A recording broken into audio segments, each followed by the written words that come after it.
Is a cell tower going up in your neighborhood? If it's not now, it may soon. Wireless carriers are installing millions of them across the country to enable the new, faster 5G cell phone technology. But tonight, Julie Watts asked the question you're not supposed to ask.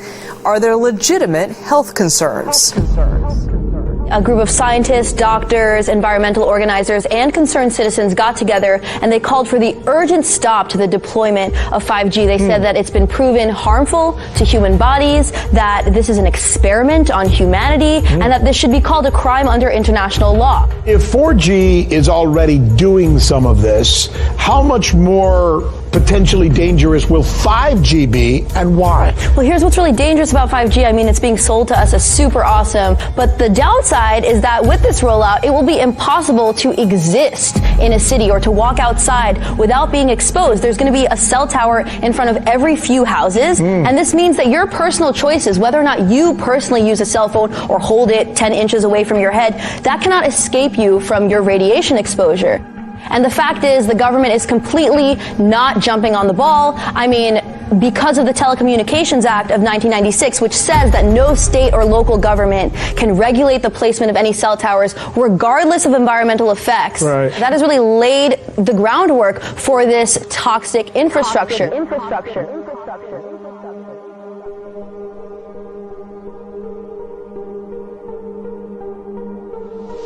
Kelly Prime's son Kyle was just 10 years old when he was diagnosed with kidney cancer in 2016. 5 months later, Kyle's friend and classmate Mason Ferrulli developed brain cancer.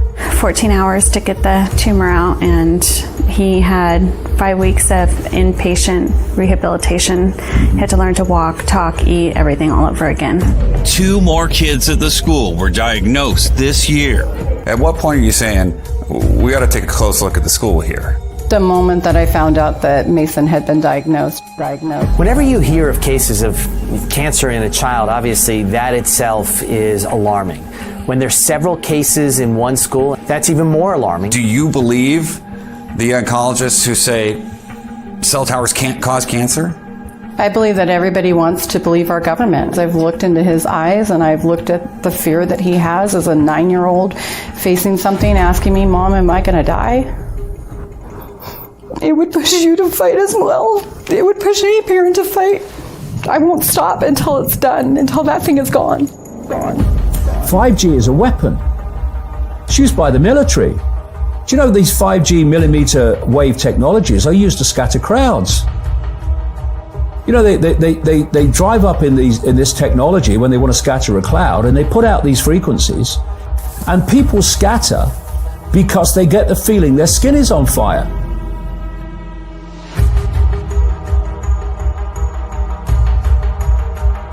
Because the human body, including the skin, is an antenna.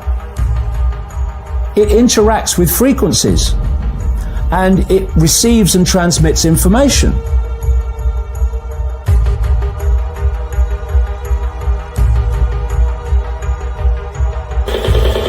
These are extremely dangerous readings of radio frequency radiation going through my body. There are going to be boxes broadcasting 5G, this weapon, down every street, all over the world. You're talking phenomenal numbers of these boxes.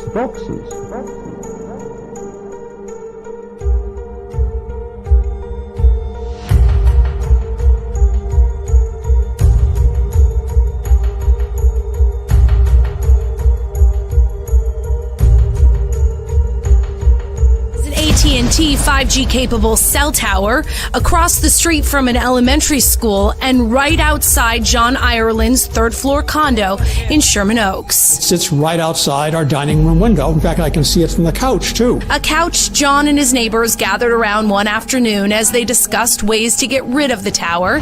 There was no advance notice whatsoever. We saw them digging, and the next thing we know, there was this giant thing on the lamppost. John's wife is a 2-time cancer survivor. And they put this monster out there, right next to where I sit at a dining room table, right next to the chair where I watch television. Now that you've seen these cell towers, you'll see them all over your neighborhood. I've been working on this story for about 2 months, and I see them everywhere now. So they're coming. Well, when you say that the standards are well within the FCC guidelines, yes, I'd be more comfortable with the CDC. Yes. The Centers for Disease Control. Yeah. Well, because we know sometimes how that FCC, how that works. Sure. Right? They don't necessarily test it themselves first before they okay it. They take the word of a company that actually tests. Well, everybody agrees more research needs to be done. Yeah. So hopefully that will happen. We'll remember this report. We have video from the FCC proceedings with one of the 5G engineers saying themselves, look, we are forcing these directed beams into people's windows at levels that we do not allow in our labs, in our safety labs. What we have is the industry clearly lying to public representatives, which should outrage you enough that you stop the process. And what you need to understand is no wireless device, and 5G included, is safety tested. In December of 2018, I sent a letter to FCC Commissioner Carr asking him to cite for me recent scientific studies demonstrating the safety of this technology. What research has been done, where has it been published and compiled. He has essentially failed to do so. No, I'm not aware of any. So there really is no research ongoing. We're kind of flying blind here, so far as health and safety is concerned. Thank you, Mr. Chairman. You might be asking, perhaps some people are being injured by this, but if you're not feeling it, it's probably not that big of a deal. And I think that's a very common experience. But it's not as simple as saying that just a few unfortunate people are being affected by this. Because what the science shows is that we're all affected on some level, whether we can feel it or not. So to think that we could put an exponential amount of microwave radiation into our environment and not feel effects is simply false. And it's not just headaches and insomnia. It's much more serious things, such as infertility, DNA damage, and eventually cancer. Across the street is the cell phone tower. All right, so I'm in line of sight of the cell phone tower right here. And you can see I have the meter set to peak. And I'm getting peak readings. It almost overloads the meter. When it goes to 1, that's an overload. So we're at roughly 1,500 to 2,000 microwatts per square meter.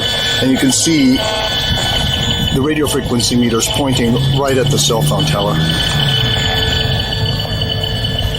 Now, watch what happens when I walk in back of the bank building. So now the cell phone tower is being blocked by the building, but I'm still picking up 50 to 75 microwatts per square meter, and the radio frequency radiation is not going around the building, it's going through the building.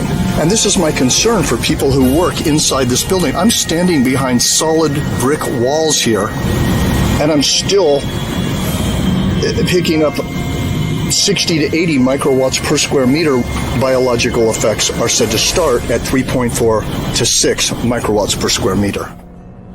5G will be as much as 100 times faster than the current 4G cellular networks. The FCC is taking very bold action, probably bolder than they've ever taken before. It's a new frontier to make wireless spectrum available. By next year, the United States is on pace to have more 5G spectrum than any other country in the world. That's a big statement because, as you know, some people got ahead of us. We should have been doing this a long time ago, as advanced as it may be. In addition, last October, I directed the Department of Commerce to develop a national spectrum strategy to free up even more spectrum for economic activity, including 5G. The FCC has also taken action to streamline the permitting process for 5G infrastructure with state and local governments. That's a big deal. it takes too long to get permits. We're going to free that situation up, and we're going to put limits, and the local areas are going to listen to us very, very strongly. They have a big incentive to do that. They must now approve new physical infrastructure within 90 days instead of many years. It can sometimes take 3, 4, and 5 years. We're going to put a limit of 90 days. And there is now a cap on the unreasonable fees local governments often charge. They get greedy. They think, hey, we can really take advantage, and it ends up that everybody gets hurt.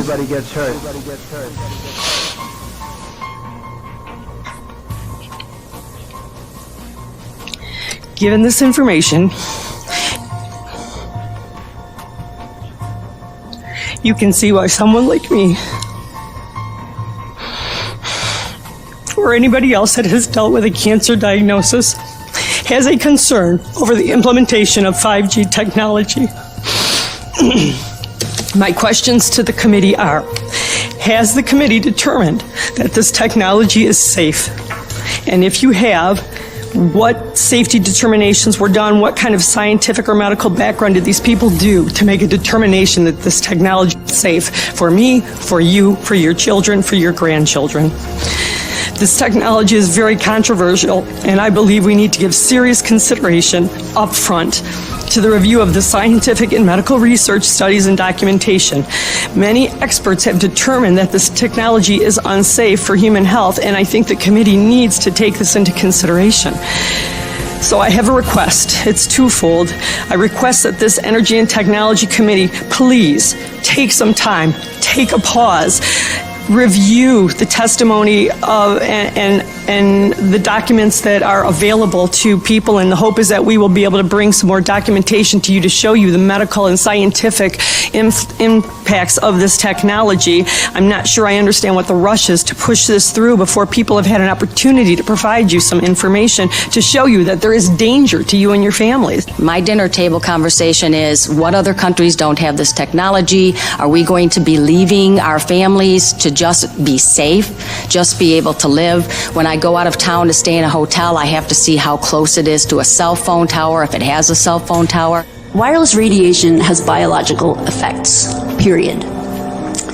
This is no longer a subject for debate when you look at PubMed and the peer-reviewed literature. These effects are seen in all life forms: plants, animals, insects, microbes. In humans, we have clear evidence of cancer now. There is no question. We have evidence of DNA damage, cardiomyopathy, which is the precursor of congestive heart failure, neuropsychiatric effects. So 5G is not a conversation about whether or not these biological effects exist. They clearly do. The closer you live to a cell tower, the higher your blood glucose. That is based on hemoglobin A1C measurements. So the idea with small cells of putting the cells closer to people's homes and bedrooms scientifically is very dangerous.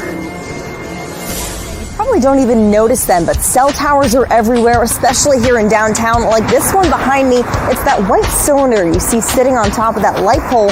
And with 5G coming to San Diego, there's going to be even more of them. People need to check this stuff out. Protesting the rollout of a 5G network in San Diego. We don't want to be experimented on. They're not doing the proper safety studies. And for hours, speaker after speaker addressed the County Board of Supervisors today. Local neighborhoods would be seeing something the size of a refrigerator showing up on a street pole, and they could say nothing to stop it. A library, a school. On traffic signals, on light poles. This would give the companies free rein to install these small cells on any public infrastructure, and we would have no ability to say no. Stop the rollout of 5G service. That is the message hundreds of people are trying to send to Charlotte leaders. They're popping up outside bedroom windows and school campuses, despite objections from across the country. I think doing more studies is always a good thing. Do you think that maybe you should consider putting a pause on legislation that speeds up these towers until there's definitive evidence that there is no harm? We can do a lot of studies, and there are people right now, believe it or not, who are sure the world is flat. We're going to get some meters, and we're going to measure the microwave radiation today, and then when the cell towers go up, we can measure it and see how dangerous it really is. And he says if he has to, they'll move. For my daughter's health, definitely. The view from Denise Tufano's Woodbury home abruptly changed last month. Towering on her front lawn, a cell phone repeater. I could not believe this was actually happening.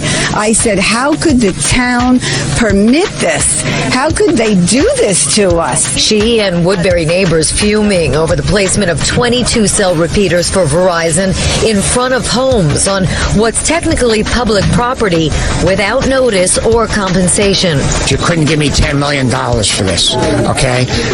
There are potential health risks to these. They are aesthetically not pleasing. There's also the devaluation of our home properties. 5G technology promises faster service, but the jury is out on constant exposure to its radio frequency radiation. Your cell phone you use, you put down. Microwave you use, you stop. This is constant bombardment, and we don't know what is the long-term effects. Residents say their cell service was good enough. This is an issue that is critical, not just to all of Long Island, but all of the United States, because across the United States, no wireless facilities are being tested. Some call it a microwave brew, steps from their bedroom windows. There are communities that are putting town ordinances in place that will prevent 5G from going in. This community is supposed to be a progressive community. We need to do the same thing. We need to get a town ordinance in place before they roll this out. Once they roll it out, it's going to be hard to stop. When they unleash this on us, which is not very far off, you can't see it from here, but just the other side there, you can actually see the cell tower on an apartment building not very far away. And when we did the inspection on this home, we found the readings inside the home were significant and way above what are called building biology safety standards. Building biology was the original discipline in electromagnetic radiation out of Germany. So the readings inside this house are way too high for comfort, and long-term exposure can lead to significant health challenges. So what we're doing with this house is we are shielding it. I got my first cell phone in 1993. It's a long time ago. You couldn't even use it outside of the city. Now, coverage is virtually everywhere, and the levels that we're being exposed to have increased dramatically and increase every single month.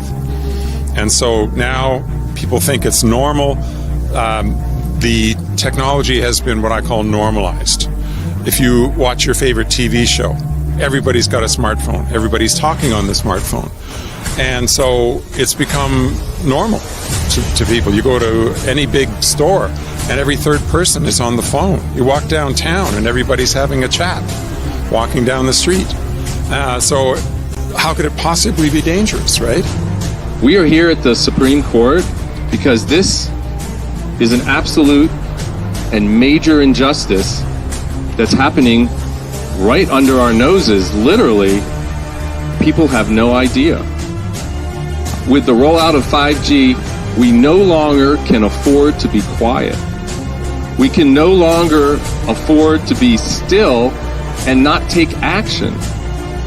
What I ask every person here and every person watching this video is that you wake up and you wake up others. That you take action. We already know that the wireless industry has met with the president and gotten his commitment to facilitate the rollout of 5G small cell transmitters near people's homes. And the lies of the industry are magnificent. I'm sorry, but I don't want to be an emperor. That's not my business. I don't want to rule or conquer anyone. I should like to help everyone if possible. Jew, Gentile, black man, white. We all want to help one another. Human beings are like that. We want to live by each other's happiness, not by each other's misery. We don't want to hate and despise one another. In this world, there's room for everyone, and the good earth is rich and can provide for everyone. The way of life can be free and beautiful, but we have lost the way. Greed has poisoned men's souls, has barricaded the world with hate, has goose-stepped us into misery and bloodshed. More than machinery, we need humanity. Without these qualities, life will be violent, and all will be lost. Even now, my voice is reaching millions throughout the world. To those who can hear me, I say, do not despair. Soldiers, Don't give yourselves to brutes, men who despise you, enslave you, who regiment your lives, tell you what to do, what to think, and what to feel, who drill you, diet you, treat you like cattle, use you as cannon fodder. Don't give yourselves to these unnatural men with machine minds and machine hearts. You are not machines. You have the love of humanity in your hearts. You don't hate, only the unloved hate. The unloved and the unnatural. Dictators free themselves, but they enslave the people. Now let us fight to fulfill that promise. Let us fight to free the world, to do away with national barriers, to do away with greed, with hate and intolerance. Let us fight for a world of reason, a world where science and progress will lead to all men's happiness. We have a significant problem. It's common sense. We are electromagnetic beings. We conduct. Our cells operate electromagnetically. They repair electromagnetically, they communicate electromagnetically, and we are messing with the basic functioning of our cells. We are microwaving our population. We are microwave poisoning our population, and we're also wondering why everyone's getting cancer, it seems like. We are microwaving our reproductive organs and wondering why we're having these problems. As Daphne Talkover says, we have a failure of common sense. In the 17th chapter of St. Luke it is written, the kingdom of God is within man, not one man nor a group of men, but in all men, in you. You, the people, have the power to create happiness. You, the people, have the power to make this life free and beautiful, to make this life a wonderful adventure. Then in the name of democracy, let us use that power. Let us all unite. Let us fight for a new world, a decent world. Soldiers, in the name of democracy, let us all unite! The hate of men will pass, and dictators die, and the power they took from the people will return to the people.